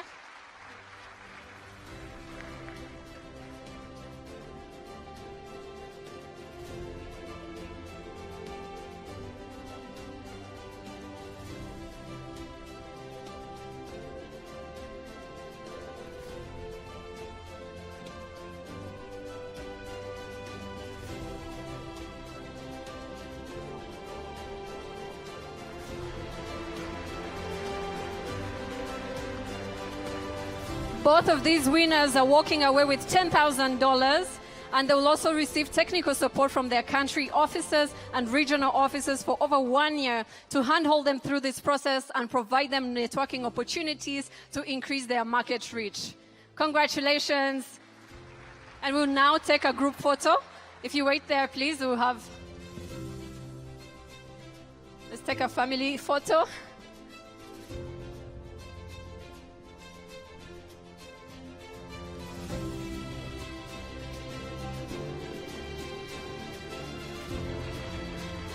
Congratulations, and these are the 2024 UNFPA Hack Club winners. Thank you so much for joining us. You may now take your seats.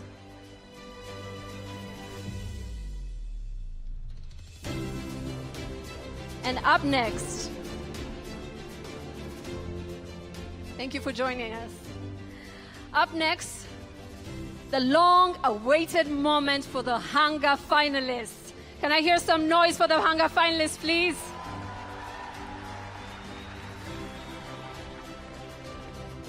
Now, the Hanga Pitchfest finalists, the top 5 that presented to us earlier this afternoon, will walk away not only with financial support or financial awards, but they'll also get technical support. From MTN Rwanda, they'll receive facilitation to integrate with MTN Momo API for the startups, and also high-speed internet access for the top 3 winners for over 6 months. Additionally, they will receive technical support from CMU Africa through technology development support and business incubation support within the CMU Incubation Hub for the top 2. Now, ladies and gentlemen, drum roll, please. That's not a drum roll. What is that? Drum roll, please. We're going to receive the winners of the Hanga Pitchfest 2024. In 5th place, I'm going to invite some people to please join me on the stage to present these awards. So in 5th place, Kelinga Mije and Ambassador Einat Weiss. Please join me on the stage to present this award. In 5th place is, drum roll, I like that. It's like a thigh roll. In 5th place, kindly bear with me.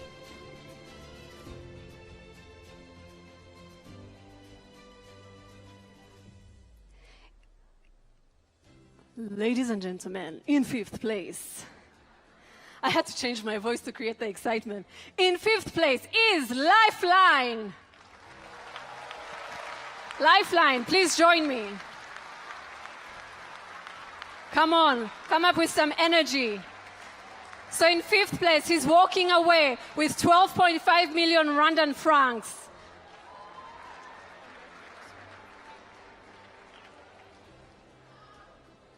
As they take a picture, let me invite the other finalists to please join us on the side of the stage.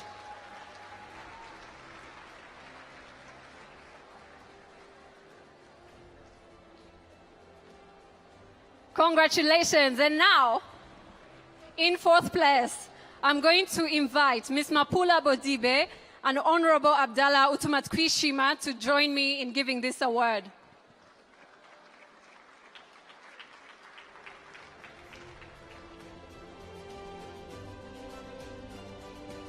Madam Ambassador, allow me to please invite you back on the stage. We'll take a group photo. So every category, as they receive the award, we'll take a picture and then step to the side. And then once we're done with all the categories, we'll take a group picture. All right? In 4th place.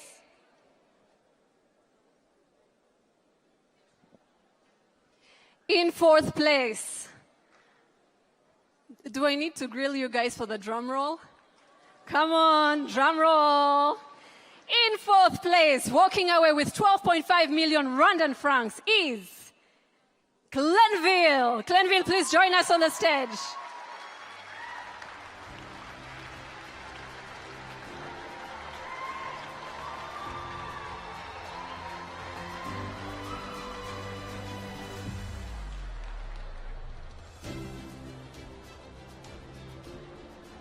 Congratulations, Lifeline and Cleanville.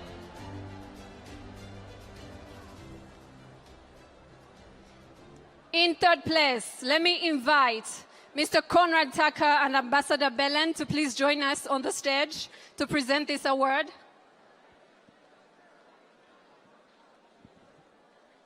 In 3rd place, walking away with 15 million Rwandan francs. Oh, that's right. I like that. Thank you. In 3rd place is Afia Wave.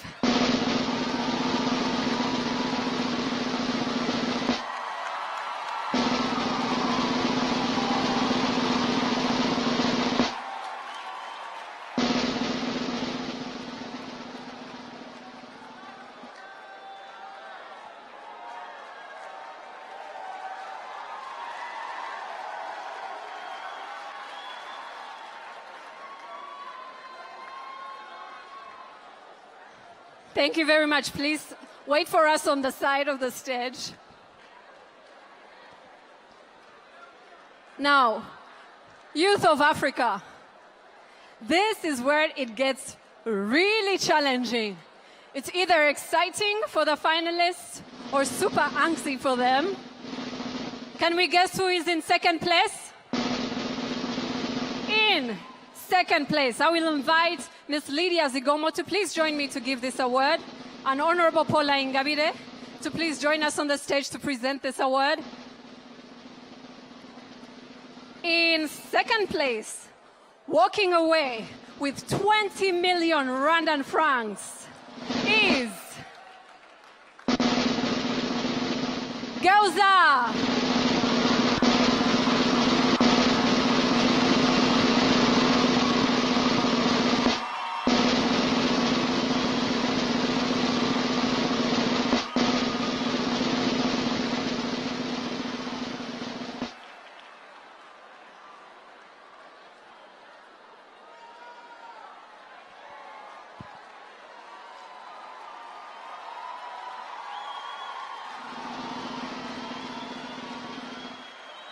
Congratulations. Now, it's no secret anymore. We all know who the top winner is.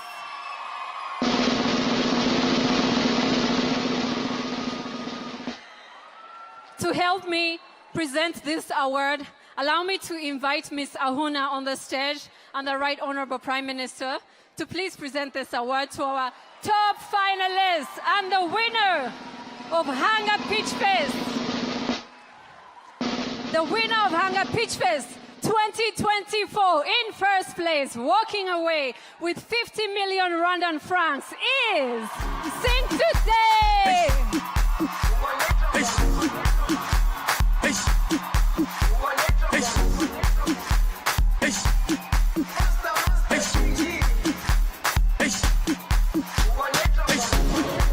Jerusalema ikayalami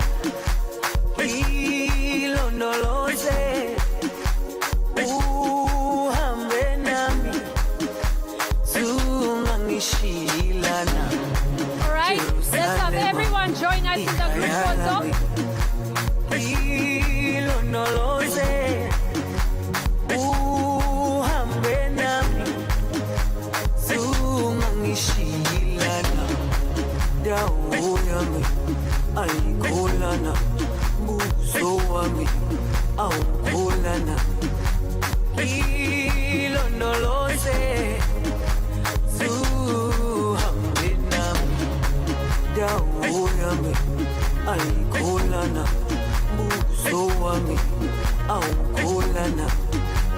Ilondoloze. Thank you so much to our winners of this year.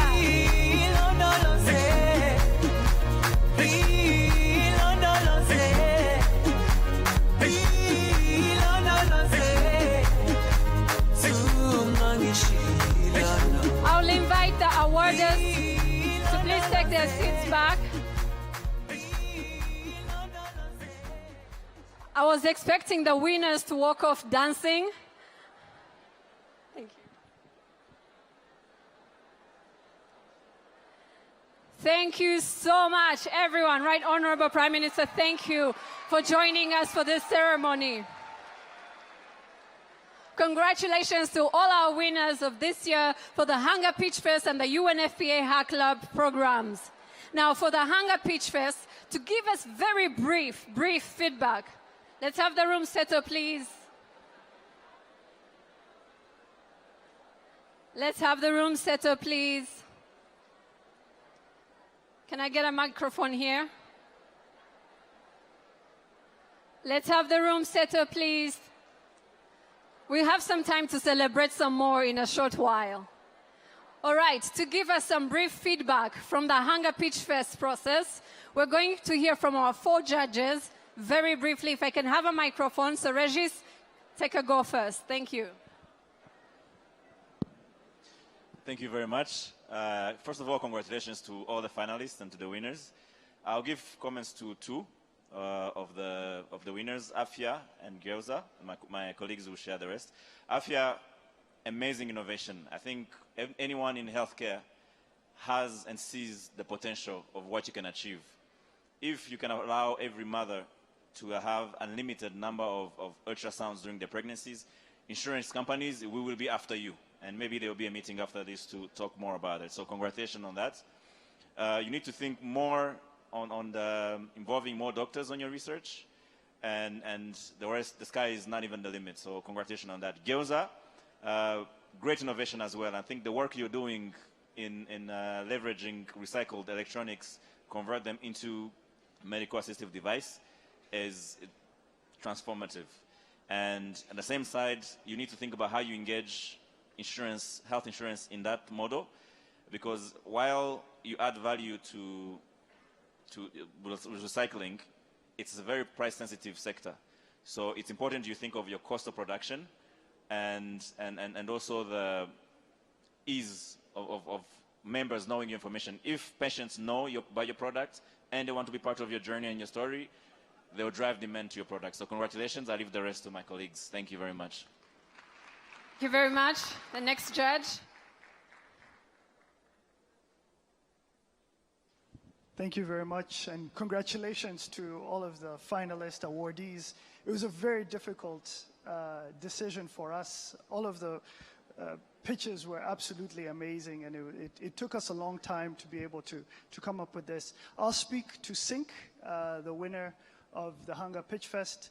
One, really in determining him and where he stands in the ranking, it was that already on the market, already has revenue that is generating, is already making contribution, market sizable contribution. The one thing that we even thought about was in terms of scalability and where the potential for this project could go. If you look at the applications today, it's on events, but there's nothing stopping it from being on hotels, selling rooms that are not filled, for instance, or restaurants that need booking, the entire MICE sector. The 95 million of sizable market or allowable market is so much bigger across the entire ecosystem. And I think that's something that he can tap into, in addition to scaling beyond Rwanda and scaling beyond borders. But congratulations again to everybody. You did an amazing job. Thank you so much, Conrad. So great. Congratulations again to all of the teams. My feedback is for Lifeline. So the pitch started off very inspirationally, walking from village to village. I thought the solution was going to be getting us to teleport from village to village. But the feedback we'll give is the motivation to match the actual solution. How many people have iPhones? How many people have iWatches? So just be mindful of that. And then a takeaway for everyone in this room, we know that AI, LLMs are exciting buzzwords now, but please be mindful if you're pitching an AI solution, what is the technology contribution that you're providing? How much does the LLM or AI cost? Because these technologies themselves are not a magic wand that solves every problem in the world. So just be mindful of AI being part of a solution and not the solution itself. Thank you. Thank you so much, Conrad. And now Christelle to give us the final feedback. Thank you and congratulations to all the finalists. You're tackling really hard problems. And I think for all of you, you had a 10 on the problem solution fit. So congratulations. For my particular feedback to Cleanville, we really, really loved your solution. And it has great potential. It's a great, sizable problem. But you need to really refine it down to the sizable market and identify where the buyers are coming from and really, really narrow down your expertise to where your revenue is coming from. And that is, if you see it's coming from crediting, really have people on your team, have close advisors. Don't outsource this, because that's your source of revenue. But I'm excited to see where you take this. I hope to see more traction next time I see you pitching. And congratulations to all the finalists. Thank you so much to our judges. And to our finalists, I would encourage you to grab them after here and get some more feedback. All right. Right before we come to the end of our ceremony, right, Honorable Prime Minister, if you allow, we are going to welcome a performance by a traditional dance group of children from Rwanda. And this is Indaro Group. Please join me to welcome Indaro Group.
Chumura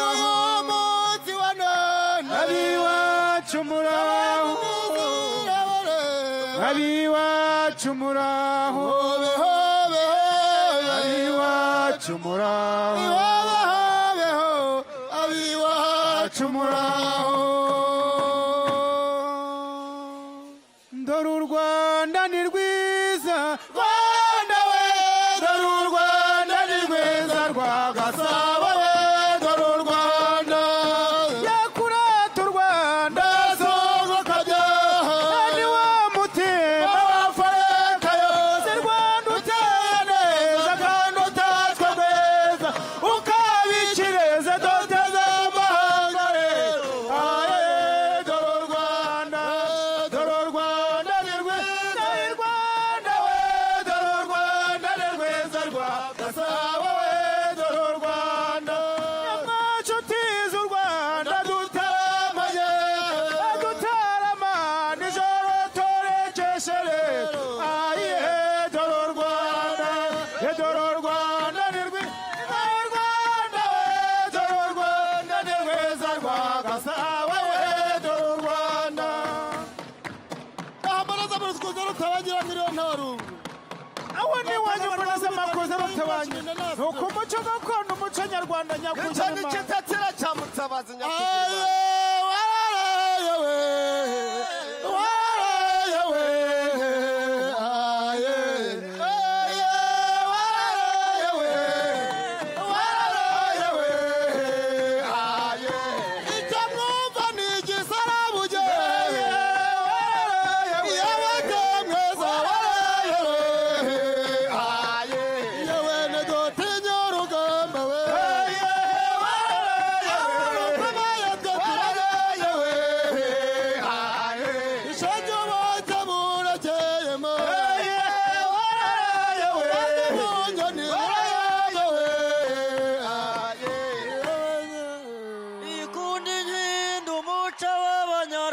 tuwusakaze hose we kunde ngende mporoboka ntererero kunde ngende nterezwe mu kererero kunde ngende babwirukane bakuze we kunde ngende umuco w'abanyarwanda tuwusakaze hose we kunde ngende ku gasoro na mutenderero kunde ngende nazaraharaye rero kunde ngende zahaceye bekombare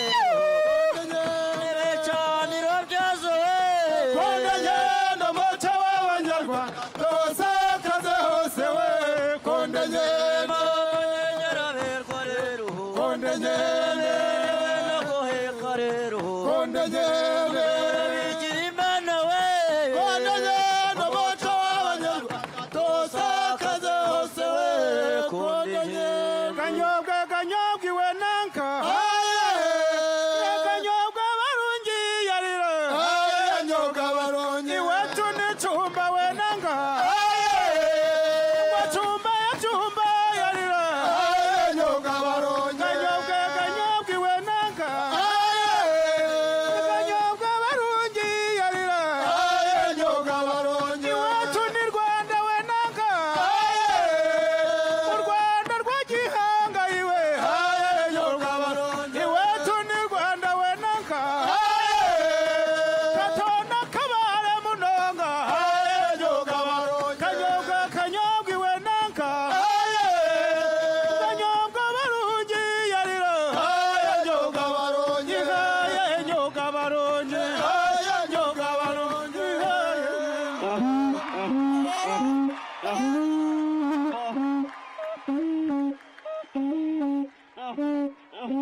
turwa rutende ruturitse muratiriga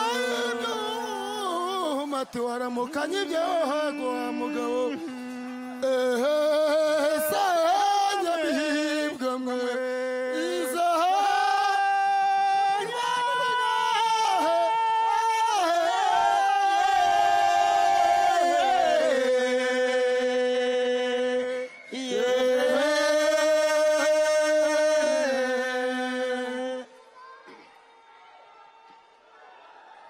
Ikotaniro sanga mihigo nabaza bakuru utabagira mironaro inkotanyi bashatwe n'abarwangu inkotanyi zose mu gitabo ngabangari menenga yotaje mukanga mitima ngamaze mishimito kurwanyira birimo intwaya murego jugo urugamba rw'amaho muratambo cyangwa rwahedere gitabo cyangwa sinatarazi mihigo yegoye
applause for Indaro Group.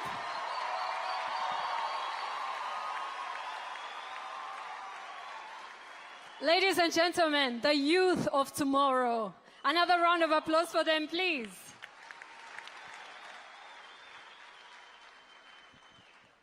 And now, to help us conclude the ceremony, we're going to welcome our guest of honor to give us his closing remarks. And this is the Right Honorable Prime Minister Edouard Ngirente of the Republic of Rwanda. A round of applause for him, please.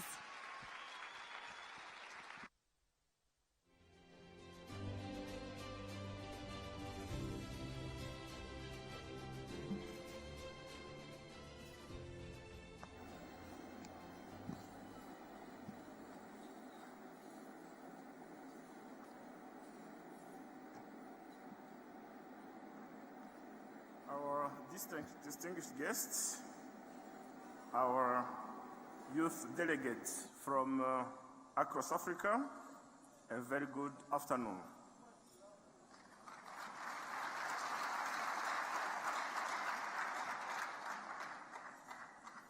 On behalf of His Excellency Paul Kagame, the President of the Republic of Rwanda, I am pleased to be here with you all as we come to the end of the 7th edition of the Youth Connect Africa Summit.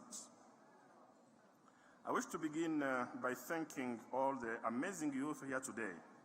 Your presence and energy made this summit a success. I hope you have all enjoyed Rwandan hospitality.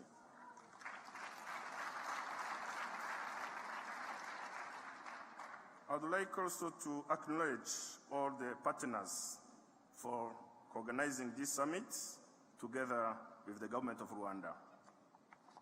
Today, as we conclude the Youth Connect Africa Summit, we celebrate the unity, vision, and limitless potential of our continent's youth. In fact, Africa's most important resource is its youth. We therefore commend this continental initiative for its important contribution in connecting African youth to address Africa's major development issues and accelerate socioeconomic transformation. Distinguished guests, as you may recall, back in 2017, President Paul Kagame initiated the Youth Connect Africa Summit as a youth-focused platform to address critical development challenges by fostering ecosystem building, knowledge sharing, and continental collaboration. We note with satisfaction that over the years, through the Youth Connect, young people have demonstrated their potential to solve our pressing socioeconomic challenges. In this regard, our young people must be equipped with the necessary skills to reach their full potential and play their critical role in driving our continent transformation. To achieve this, there is a need for targeted investment and strategic partnerships between all stakeholders to leverage the young people's skills and innovations. Equally important, we need to align our education systems with the ever-changing global job markets. As the world shifts towards digital and technology-driven jobs, investments in skilling our youth is imperative. In addition, our countries need to continue streamlining policies, investing in infrastructure, and creating enabling environments that promote growth and innovation for our youth.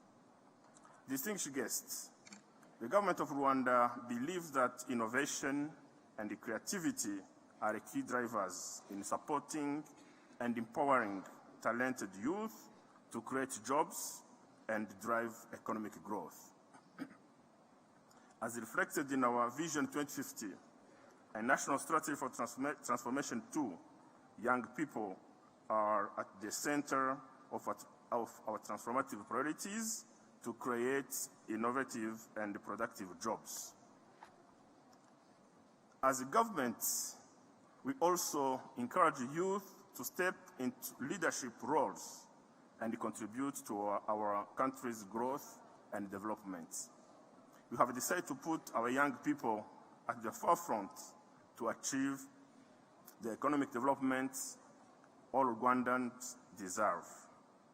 As we have just witnessed a while ago, today also marks the end of the 4th edition of Hanga Pitchfest.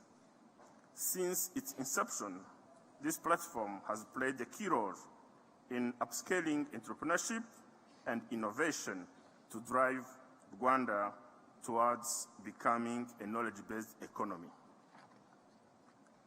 The government commends the contribution of Hanga Pitchfest in providing opportunities for our youth to showcase innovative solutions to today's national and global challenges.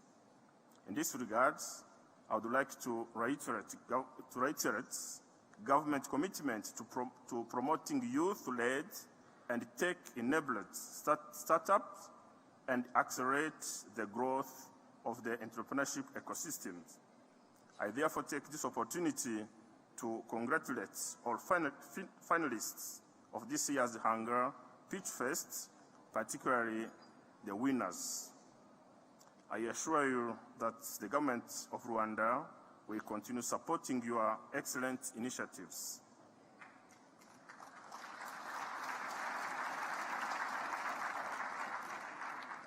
Keep on believing in yourself and refining your ideas and projects with the aim to succeed. Our dear youth, as you depart from this summit, always remember that hard work, discipline, dedication, and positive attitudes are key guiding principles for you to succeed in whatever you undertake. Wherever you are, in your communities, in businesses or education cycles, embrace the role of agent of change as you are called upon to address the real challenges of our continent.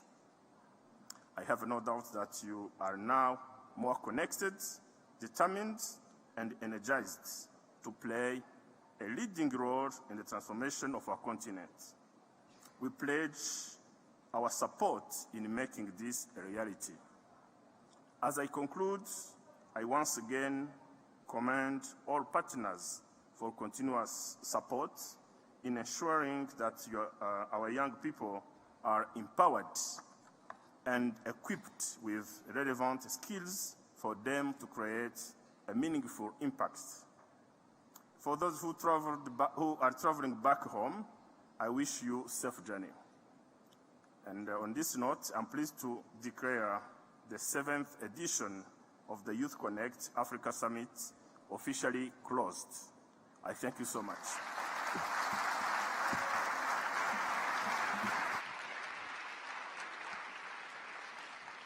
Another round of applause, please, for the Right Honourable Prime Minister as he takes his seat.